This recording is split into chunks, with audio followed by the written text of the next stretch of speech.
roar, growl, snarl, bellow. Welcome to Paleobites, the podcast that, like the separation of tectonic plates, creates big riffs. My name is Matthew Dahl, and each week I and a rotating series of guest co-hosts talk about and rate a genus of prehistoric animal, be it dinosaur, mammal, arthropod, and so on. This week I'm joined by esteemed Audubon Center. Was it a center? Audubon Master Birder. Audubon Master Birder. Yeah, you're a member of the Audubon program, and you're an Audubon Master Birder, and I'm not just piping you up because you're my father. It's the namesake of the Donald and Matthew Dahl. It's Donald Hall. How are you? Hello, I'm very good. Thank you. Yeah. And hello, all of you dinosaur nerds. I am a longtime bird nerd. Yes, exactly. And that's the thing. I was going to ask you, because at the beginning of each episode, I ask like a dinosaur-related question, usually something silly, but I had a specific one for you. So you've always been into birds, right? Like ever since you were a kid, I would assume, or like... I think about the second grade, yes. Second grade. Now, you also grew up with dinosaurs, but you grew up with dinosaurs being very lizard-like and cold-blooded and other stuff. So when it started becoming more apparent to you that like dinosaurs were birds, like did it like surprise you or like... It did. It really did, because I did grow up when dinosaurs were just lizards. They were cold-blooded. They dragged their tails in the ground. And to find out that they actually are the precursors to birds, and that birds, in fact, are dinosaurs, was really kind of startling. Yeah, I could see that. And I think there was a couple of times in pop culture where it started to become really apparent, like Jurassic Park, of course, especially because that was one of the first live action movies to have them be really active and moving. Of course, with the CGI, it allowed that to be. But then like Land Before Time was the first one to show the long-necked dinosaurs with their tails always above the ground. So that's kind of neat. But yeah, and so I just thought it'd be interesting to sort of find out this thing you've loved for so long and this random other thing. It's like, oh wow, this is actually where they come from. Well, and then actually to find out more recently that dinosaurs, in fact, had feathers. Yeah, and some famous ones too. Like they think T-Rex had feathers, for goodness sake. And so if you imagine that if we were to look at a bird skeleton and we would think that the bird tail would drag in the ground the way that we used to think the old Brontosaurus tail dragged in the ground.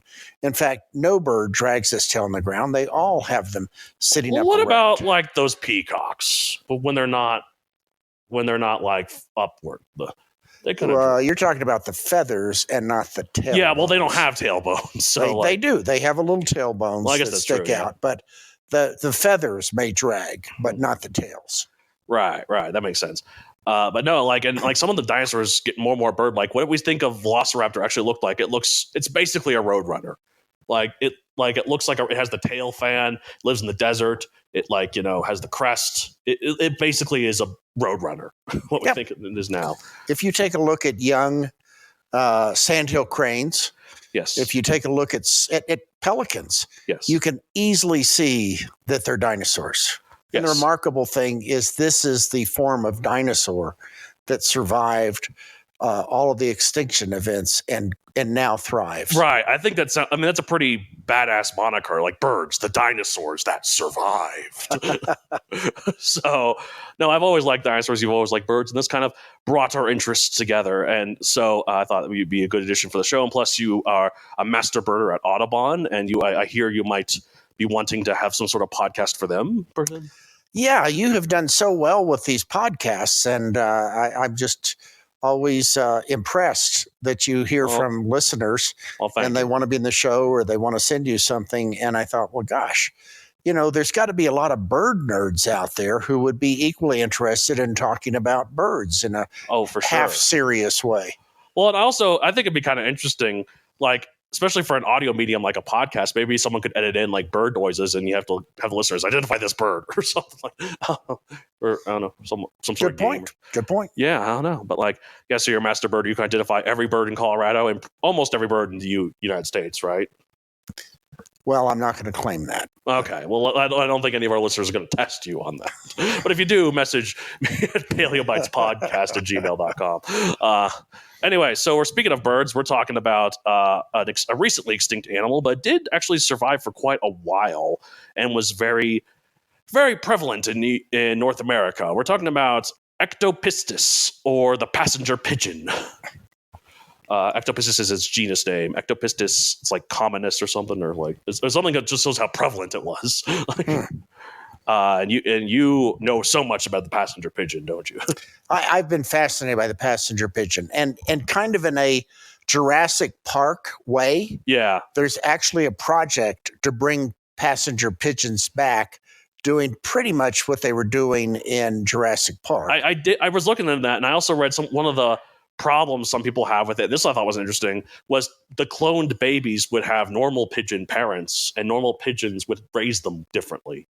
Correct. Yeah. Correct. So who knows? But I guess that's just something we'll have to figure out, because it's like they mentioned in Jurassic Park when Hammond was like trying to counter Hammond was trying to counter Malcolm with like the condors. If it brought back the condors, you'd have no problem. And Malcolm was like, well, yeah, but this isn't victims of deforestation. Dinosaurs had their shot. But passenger pigeons didn't have their shot. We took it from them.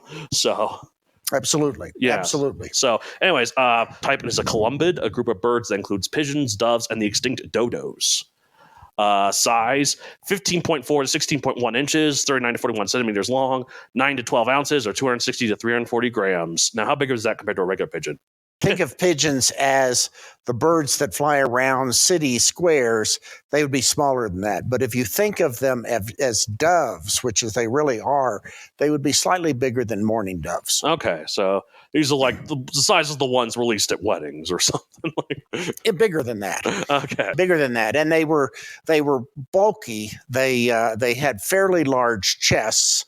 And that was kind of their demise. Right. Oh, the chest. Interesting. Diet was an omnivore. Ate mostly like tree and seeds and other sort of stuff, but also ate like invertebrates and like fruit. I read. So yes, and they ate what was called mast. Yes, products, that's what the word term it was. Yes, mast. Which like hickory nuts, walnuts, berries. They ate all kinds of stuff from trees. And in fact, one of the problems bringing them back is that we've destroyed some of the trees, like hickory trees and things like that.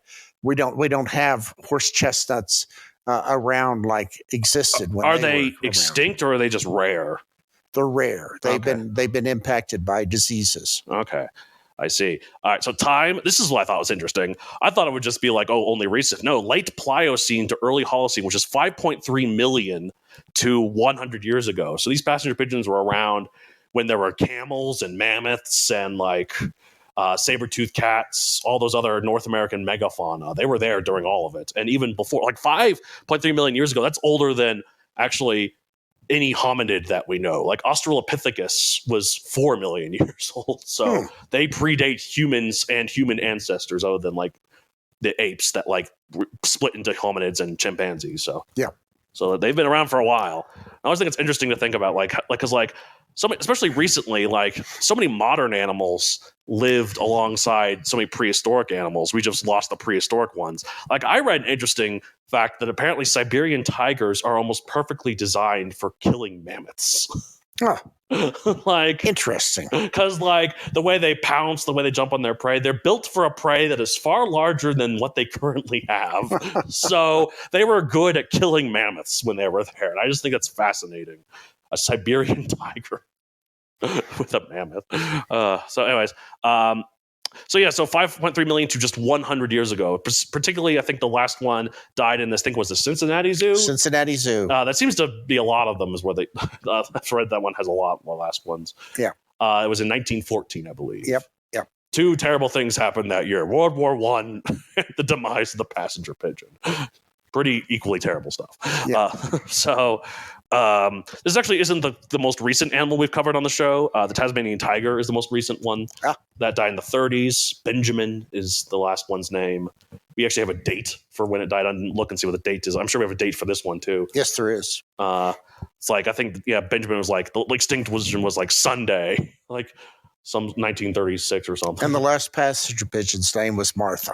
Martha, that's right. They tried desperately to find male passenger pigeons for Martha, but they couldn't. I just feel like, though, at that point, I mean, even if they found a male, all the chicks would be inbred, though, after that. But I guess you just got to work with what you got to work with to bring it back. You got to work with what you got to work with. Yeah, so... But anyways, I just hope the ultimate example of how recent this can get in the show, I'm really afraid that I'll cover an animal at some point where it was alive when the show started in 2019, but has since gone extinct.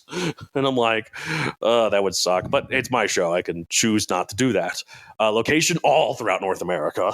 Well, no, not really all throughout North America. Mainly in so this is why I brought you along. You're the expert. In the eastern United States. Okay. There were flocks that they think came through Colorado, which is where we're broadcasting from, but mainly they were in the eastern part of the United States. Right. So was the Rocky Mountains like a barrier for them? They couldn't really fly over the mountains? Well, I mean, if you think about what their food source was, it was tree fruits. So anything, they had to have large, mature forests that had lots of seeds, nuts, and things like that. And that didn't exist actually from the Great Plains on. Right. Okay. That makes sense. That makes sense a lot. Described in 1766 was when it was officially scientifically described. Pop culture appearances, lots of documentaries about anthropogenic extinction. As well, there was a movie from 2010 literally called Passenger Pigeons. It's not about passenger pigeons, it's about miners. Miners is in digging, not miners as in underage people. Never heard of that. That's interesting. It's what's known as a mumblecore film, which is basically a movie with naturalized and usually improvised dialogue, low budget production, emphasis on dialogue over plot, and focus on personal relationships of young adults. In other words, average film school student films, nerds. Never heard of that. Anyway, I respect all nerds. All right, so Passenger Pigeon. I didn't normally for these episodes, I as well as doing all the stats, I also write a little bit of blurb here to try and tell the listener. It's like I teach the listener what I know, but in this instance, the roles are reversed. You know way more about this than I do, so I know you didn't prepare a blurb or anything, but you could just talk on the out of the blue. So tell us about Passenger Pigeons, Don. Well, it's interesting. If you go back to when passenger pigeons were being written about, there was a general during the War of 1812. A British general was near the White House, near Washington, D.C., and passenger pigeons started coming over their camp. The sky got dark. It looked like it was nighttime, and it went on for hours, but it was hours and hours. And it was a flock of passenger pigeons. There's so many of them. I read that they numbered in the billions. They numbered in the billions, and they would fly from 5 or 6 feet above the ground to probably 200 or 300 feet, and they would essentially be clouds and clouds of these birds that would fly. There weren't that many flocks of them, which was to their detriment, and they would roost in trees together. When they would roost at night, the trees' branches would often break from the weight because there was of so these many birds. of them. So when you said there wasn't that many flocks, it's more like there were like a few flocks, but the flocks were just massive, kind of like ant swarms. Yes, but there was I think there may have been 3 flocks of passenger pigeons. It sounds like the Argentinian ants, where it's like they just group up. Yes.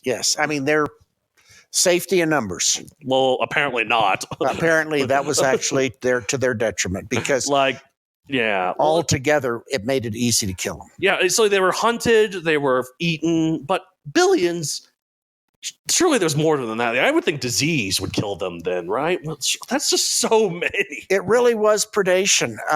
They would fly so low to the ground that when a flock would go over, people would get sticks and literally swat at them. Oh my God. And swat hundreds and thousands of these birds. Let's imagine they were so good to eat. They would take them and cook them at the market. And I said earlier, they had these big, heavy breasts that were just really good meat. And so they would sell them for nothing, a penny a bird. And it was good meat? It was delicious meat. Because I heard part of the problem with dodos was not good meat.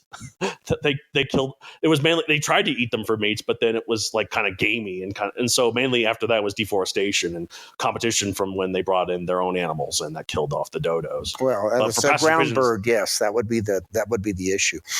But the passenger pigeons, because they roosted at night in the same areas, hunters were able to find these trees, and they actually developed all kinds of methods for getting nets around them and basically killing millions of them at one time. Oh my God. And as the flock started to decline, it was really the start of Audubon. One of the first Audubon rangers was hired to try to protect them and was killed by hunters who didn't want the murder trees so they could keep poaching and so they hunting. could keep That's killing the birds. Oh my God. I guess if you kill animals, that's really just one step removed from killing people. Yeah. A lot of serial killers start off by torturing animals, I think I've heard.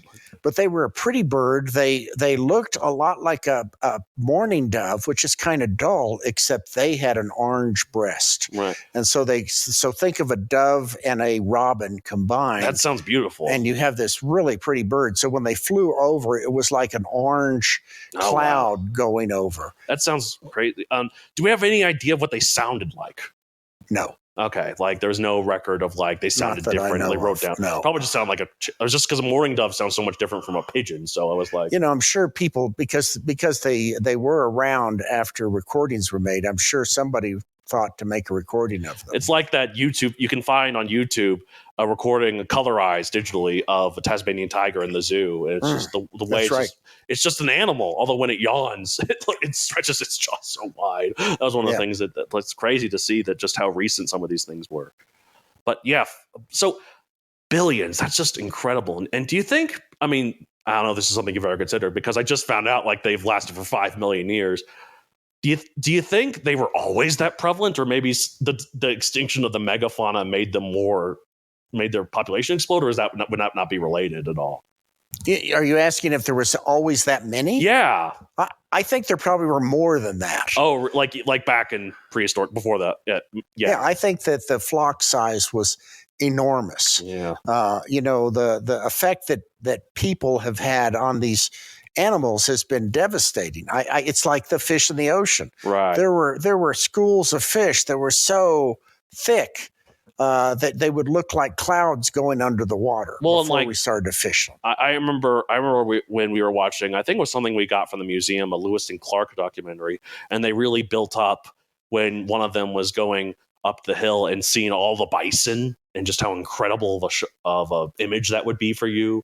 Just hundreds upon thousands of bison, of these multi-ton animals. Well, and in many ways, the passenger pigeon was in the air what the bison was on the ground because there weren't that many different herds of bison, but the herds were enormous. As they went by, they would go by literally for days because there were so many of them. Right. And they had an entire ecosystem that existed around them. I mean, cowbirds, which is a bird that is parasite, lays its eggs in other birds' nests. The cowbirds followed the bison, and so they could not stay anywhere long enough to lay eggs in a nest, so they laid them in other birds' nests. I mean, there was a whole ecosystem, and there was a whole ecosystem that went with the passenger pigeons. So what would be the benefit of bringing them back other than, I guess, to just say we could? Is there anything you think maybe I think that's kind of like the only reason, because like as much, I mean, it'd be nice to have them back, but I guess it sounds like the ecosystem isn't built for them anymore.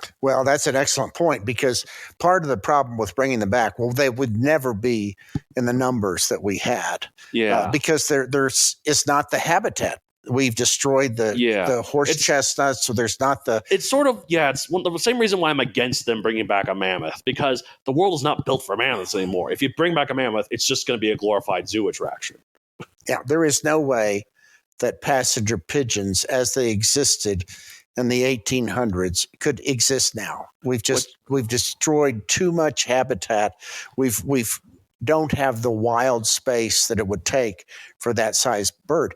And they tried, before the passenger pigeons became extinct, there were always breeders who tried to keep different kinds of birds, and they tried to send them to England to different breeders. Passenger pigeons need enormous numbers. They needed enormous populations to survive. They're not a bird that could survive with just 10 or 15 individuals. Well, that does definitely sound like a weakness. Strength in numbers only works if you're also strong by yourself, I think. Maybe, I don't know. To not end this episode on a downer, I guess, what do you at Audubon plan to do to help make the current birds world better, I guess? Oh, that's a huge question. Right now, climate change is having a devastating impact on birds. It's affecting their habitats. It's affecting the timing for when the animals that they eat are available. And so at Audubon, what we're trying to do, actually National Audubon has an initiative to try to preserve hundreds of thousands of square miles of Central America, South America, and North America, so that we can really create habitats for birds for now and in the future. And I think, some people are doomers about all of it, and I think that's not really a good way to be. It's like, oh, we're all gonna die, we're gonna be extinct. But I'm like, well, no, don't. We can keep trying. And like, also, when I say don't be a doomer, I'm not saying not work for it. I'm just trying to make sure people, because like saying, oh, it's basically the same thing as saying, oh, everything's gonna be fine. It just means no one does anything. Well, this is an event. The global warming is an event that's going much more rapidly than normal change in temperature. Yeah, it happens in nature, but we're just speeding it up. Nature will adapt. We will adapt, and we might stop it. We might slow it down, or because like I think we're getting better. We're not great, but I think we've avoided the worst of it. We're not going to turn Earth into Venus at this point, like some people feared. We start a runaway greenhouse gas effect, but thankfully that's not going to happen. But we just keep trying and doing our thing. Well, I know most of your listeners are young, and I am thrilled because those are the people that are going to change the world and make it a better place for all wildlife. Absolutely. I mean, I think we're doing an okay job. Like certain animals, like whale populations are increasing. In fact, I heard not only are they're almost at the point that they were at before whaling started. That's absolutely true. I mean, particularly for some species of whales, like humpback whales, they believe now there's actually more humpback whales that existed before whaling even started. That's incredible. But yeah, all right. So let's rate passenger pigeon 1 out of 65 million because that's what we do on this show. Personally, I'm going to rate it like a 15 million because I think it's more interesting in terms of like talking about anthropogenic extinction. But to me, it just looks like a regular pigeon. But I get why it's different. But it's like it's not cool enough for me. But I like it as a concept. What are you going to rate it? I would say 64 million. Yeah, okay. Because I think they're pretty cool birds. Yeah, okay, that's cool. That's cool. You would definitely think that. You bird nerd. All right, well, that's it for this week. Thank you so much, Don, for coming on the show. If you want to get a hold of the show, you can contact me at paleobytespodcast@gmail.com, at paleobytespod on Twitter, and paleobytespodcast on Instagram. Where can they find you, or if not you specifically, where can they find Audubon, I guess? Well, go to audubon.com and you'll get all kinds of information. Absolutely. I have a book series in Amazon, Megazoic, available for print and Kindle. No passenger pigeons in it because that was a little bit later in the timeline. Teslanauts is another book series I have. That's a little bit later. That's a little bit before the timeline because I think it took place in 1922, so 8 years after the passenger pigeons went extinct. So that one's also, there's no passenger pigeons in that either. Anyways, all right, well, that's it for this week. As I say at the end of every episode of Paleo Bites, do a bird call. That's what I do. What's a moringa do like? That clock always scared me when I got to the morning dove one. I was an eerie cry. Anyways, bye.